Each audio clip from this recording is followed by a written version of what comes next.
Now ask the question, what is the likely bad scenario for banks? And I think you'll come up with a number of 60 to $100 billion. It's all about math. How can one bank end up having all of the bad loans in multifamily, but none of the good ones? Every single thing that humanity does today to create and maintain our civilization is about to get turbocharged. That's generative AI. There's a reason why the unemployment rate stays in an extremely narrow band, because it's a supply and demand issue. Now ask the question, what is the likely bad scenario for banks? And I think you'll come up with a number of 60 to $100 billion. And while that seems like a lot of banks will go under, a typical mid-sized bank has $250 billion in holdings. And the total distress that I just described across all the mid-sized banks in the US is 60 to 100 billion. Yeah. Yeah. All across. Yeah, that's right? That's diversified amongst, what, a couple thousand banks. I mean, there's 5,000, but yeah, 2,000 mid-sized banks. So yeah, Right. You're exactly right. 2,000 banks, right? Again, it's all about math. How can one bank end up having all of the bad loans in multifamily, but none of the good ones? People, the lesson here is, as you're listening to Neal talk about this stuff, is stop falling for this clickbait junk. As we surf around YouTube and read the news and read blog posts, we're like addicted to junk food as people. That's the way our minds work. We want to see this negativity. Well, there's the real people that are the real wealthy that are continuing to get wealthy. They're just kind of chugging along, doing their boring thing. They're managing their properties. They're buying, good, sensible investments. And they're just doing that day in and day out. And they're just operators, right? They're not speculators. I mean, everybody at the beginning and in the middle and even toward the end of the pandemic, they were talking about how the world is falling apart when the complete opposite happened, right? So Yep. Look at the opportunities people missed. I would like to see some math on missed opportunities for one, but I'm never going to see it probably. So that's that. Neal, let's switch gears here. You're such an interesting guy.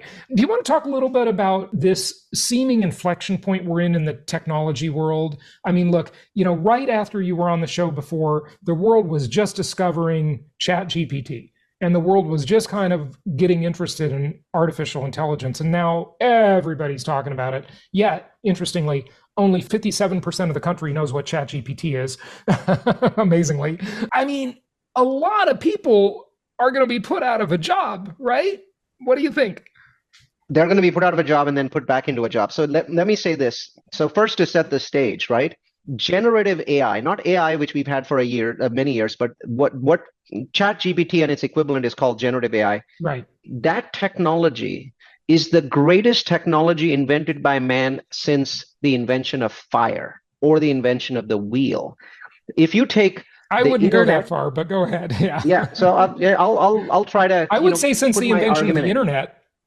I would say that if you take the internet, the smartphone, and the personal computer, so these are the three big technology booms of the last 40, 35 years, and roll them up together, they would very easily be babies compared to AI. And the big reason is artificial intelligence is the biggest beneficiary of the smartphone, the computer, and the internet. All three of these are serving as a free foundation for AI. AI came into this world not as a baby, but as a teenager, simply because the baking was basically done by the foundation. So on day one, artificial intelligence is a teenager instead of being a baby.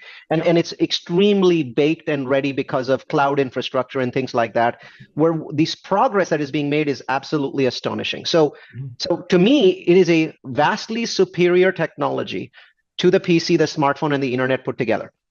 It is a technology that will both create the biggest disruption in the job market since the 1929 crash. It will be the biggest since that time. So bigger than COVID, bigger than 2001, bigger than 2008. But it will also create the greatest amount of prosperity and has the potential to create the greatest amount of prosperity that the human race has ever imagined, and possibly even beyond our imagination. Because generative AI fundamentally changes the way humanity makes progress. The way humanity makes progress is exceedingly slow. It takes an extremely long time to learn the things that are necessary to make creative and high quality breakthroughs. For example, you're looking for a cure for blood cancer, right? There's a process, and that process will probably take you 10 years to first figure it out, and then 10 years to get approval, right? So maybe not the best example, but now that first 10 years You can now cut that 10 years down to a single year by using a generative AI that is specifically trained to cure cancer. You can reduce climate change impact by training an AI to specifically look at every climate change impact in the world and every climate change remediation action and basically create plans. You can even get better politics out of it, though I don't predict that's ever going to happen because politicians are in charge. So obviously they're not going to make themselves obsolete. But fundamentally, every single thing that humanity does today to create and maintain our civilization is about to get turbocharged. That's generative AI. Because it's not about writing resumes. It's not about writing blog articles. Those are just the initial things that we got done to get started and to see the potential. What is coming is the ability to take every single thing that humanity does. For example, high-end chip design creation, right? There's two critical companies in the world. One's in Taiwan called TSMC, and then there's a company that basically makes the machines that TSMC uses, and they're in Sweden or Norway. Those two companies, there's too much knowledge concentrated in those companies, right? But if you were to train a generative AI on all concepts of chip design, it would solve all of the things that these two companies are doing without any patents, without any patent infringement, within a 1 to 2 year time frame, because they get good so quickly, right? Yeah. And so every problem that is a very, very difficult problem that humanity has faced is no longer very difficult. That's the potential of generative AI. But along the way, Jason, along the way, we're going to eliminate roughly 10% of all jobs that humanity has today. So I wrote this in one of my emails just recently. I think it went out on Sunday, one of my email blasts. And it said, everybody's talking about the jobs that AI will kill, but nobody's talking about the prosperity it will create, right? And so I'm glad you said that, because you're absolutely right. The thing is, though, this is such a leap, Neal, that when you look at artificial intelligence, it's not like, I mean, AI is critical to self-driving autonomous cars, right? Sure. And so a huge percentage of the global population is involved in the transportation industry, yes. Right? So if you wipe out those jobs, it's not like those are highly skilled people most of the time that can go become software engineers, although AI does write code, of course. Maybe they can. I mean, when you invent something like the steam engine or the cotton gin or the sewing machine, you can see that those people formerly employed in sewing could go do something else, because yes. it's a labor-oriented job. It's kind of consistent in the level of skill set, right? Whatever the new job is going to be. But this time, isn't it different? It isn't. It's absolutely not different for one simple reason. The reason why places like the United States have a 97% employment rate, right? You look about that and say, how is it that we're always roaming around a 95, 96, 97% employment rate, right? That just seems unnatural. Maybe there's a person sitting there in the sky, or maybe there's a person in the real government that's always fiddling with this number. It's always between 95 and 97. Sort of during recessions will go up and then come back down very quickly. There's a reason why the unemployment rate stays in an extremely narrow band, because it's a supply and demand issue. So when we get to the point where AI is going to basically take away a lot of jobs, like programmers, I think we're going to need about a third of the programmers in 10 years that we need today. So now 2/3 of those programmers are gone. What happens? I mean, technology has taken away billions of jobs, right? So 1/3 of the entire world is still in farming. But in the United States, more than 90% of the people were in farming at the turn of the last century, right? So at 1900, 1/3 of Americans were in farming. Today, it's 1%. 1% of Americans are farmers. What happened to the remaining 32%? Well, the answer is this. Whenever there's a technological breakthrough, it allows society to create more complexity.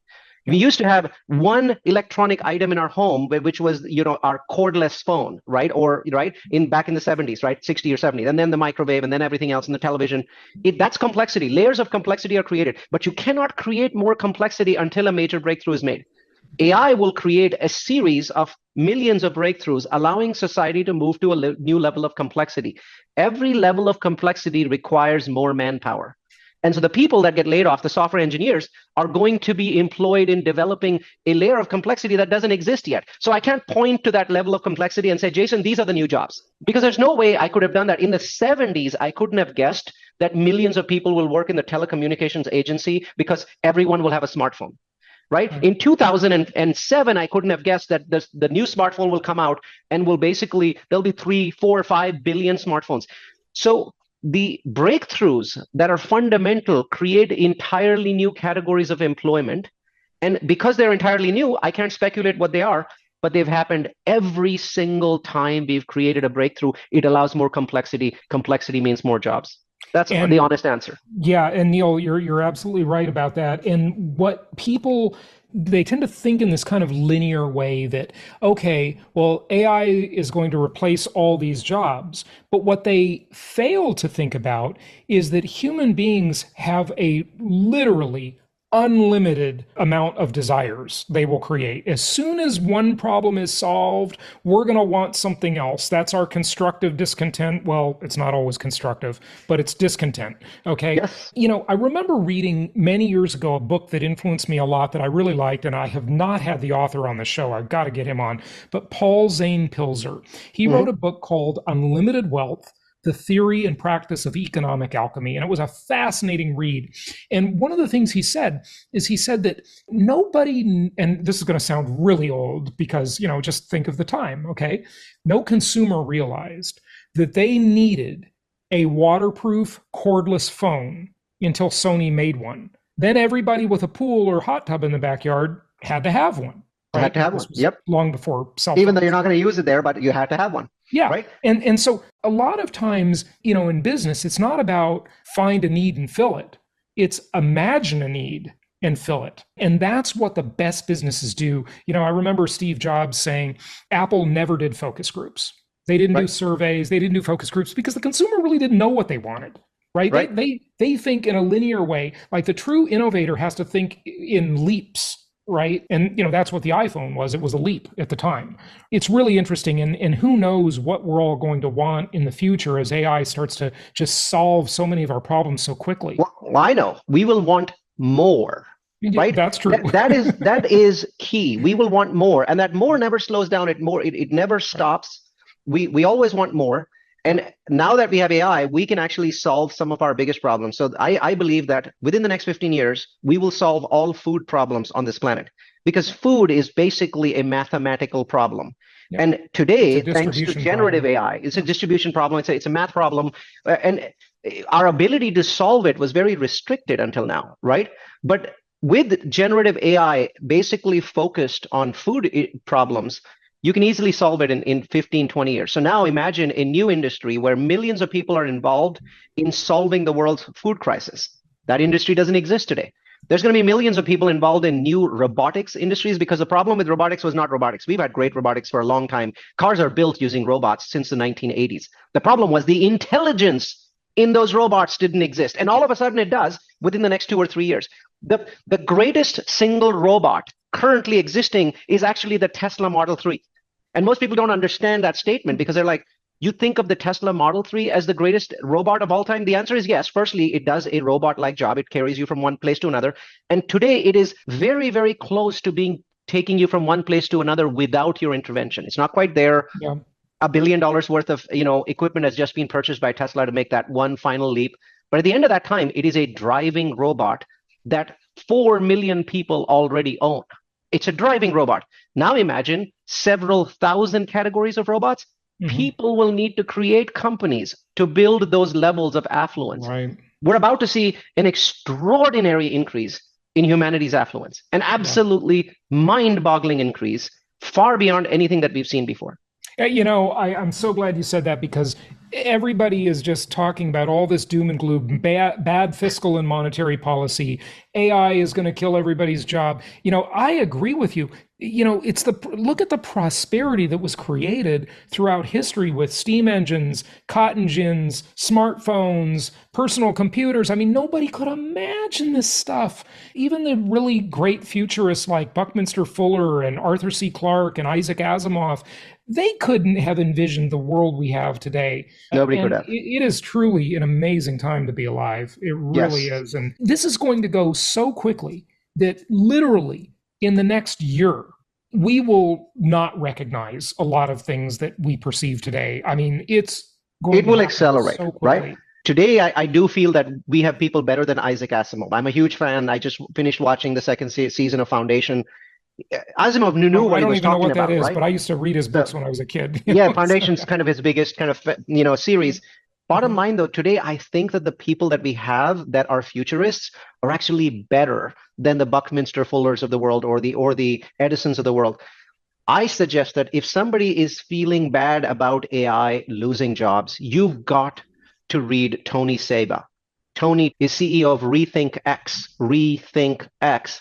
I don't know. And they have a series of 5 videos on YouTube about 5 major categories, food being one of them, transportation being another, energy being another. And I think by the end of those videos, you'll truly understand the impact of things like AI and the impact that AI is going to have on the world. And again, I can tell you, if you brought somebody in from the 80s to the way that we live today, that person would be hideously jealous. They would be ridiculously jealous. You put them back in the 80s, they're going to be very dissatisfied, though they're probably going to have a happier life. But that put aside, they would not want to lose all the doodads that we have access to today.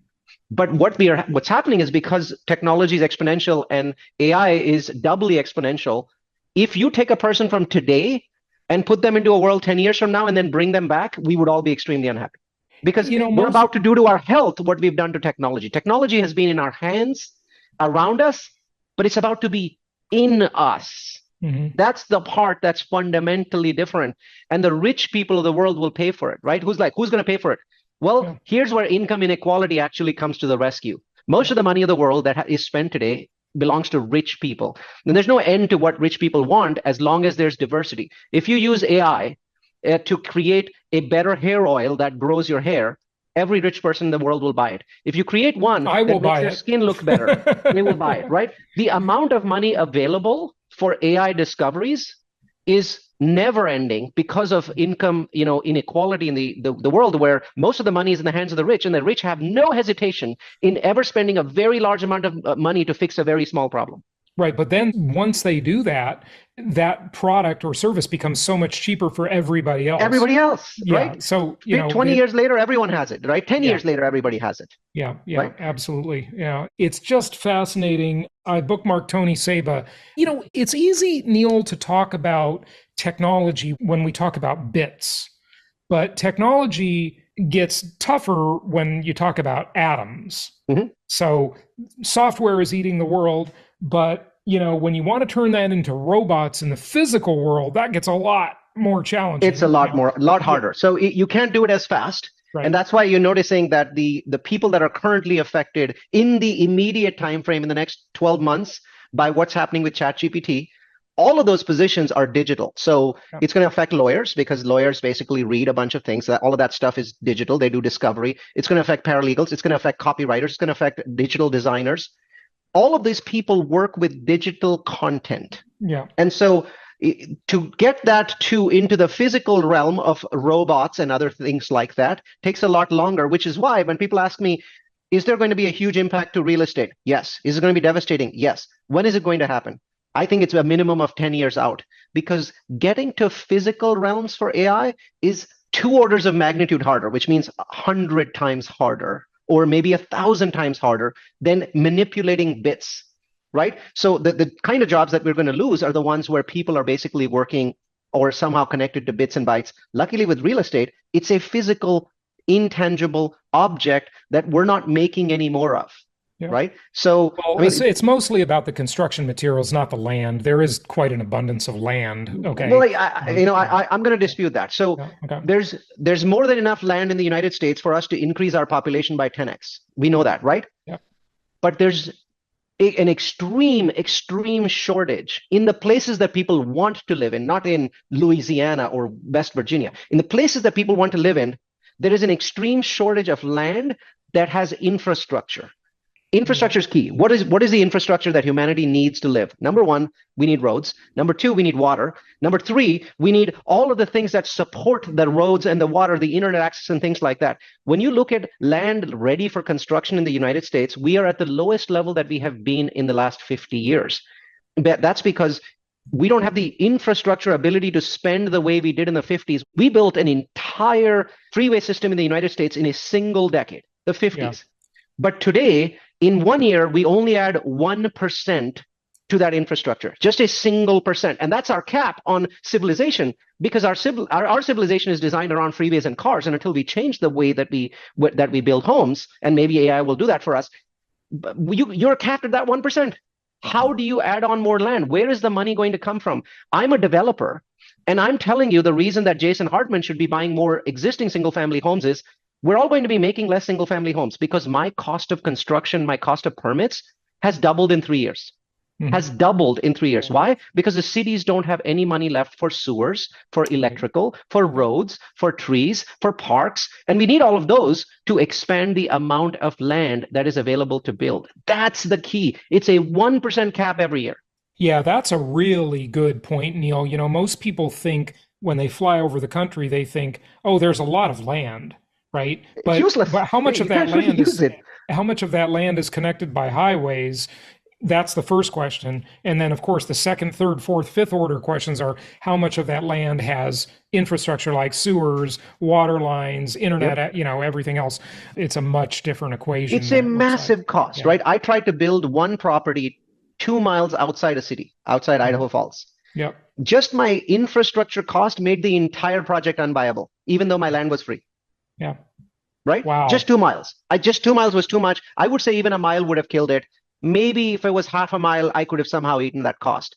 But that's how difficult infrastructure is in the United States. It's so expensive. Construction costs are so wildly out of control in the US that it's very, very difficult to get more land. Now, I know that there's one way in which this will be solved by AI, and that is self-driving. When we get to the point where robots are driving us around, we no longer need to live closer to cities. Right. In the San Francisco Bay Area, if you go out to Tracy, your home is worth maybe, you can pay 1/3 of what I pay here in the middle of the San Francisco Bay Area.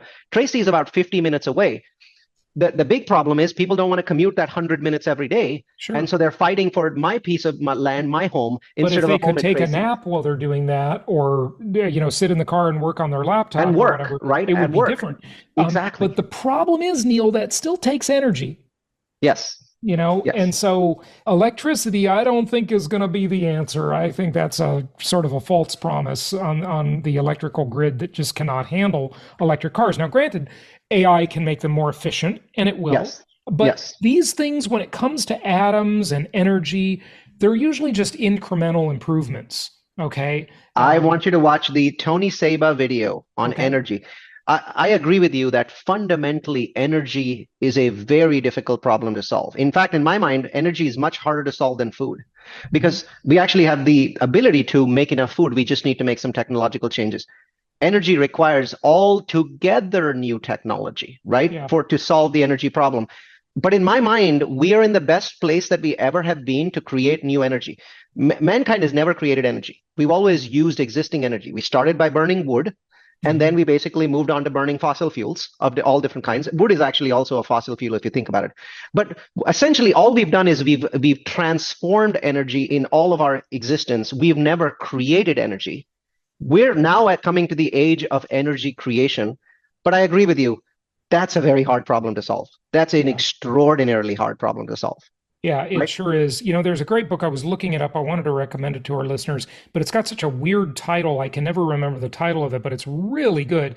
It's called something like Faster, Better, Smaller, and it's all about energy. And it just really explains the way energy works and energy density works. And it's just really fascinating. But, I've recommended the book before on the show, but I just can't find it. It's got such a weird title. I can never remember it.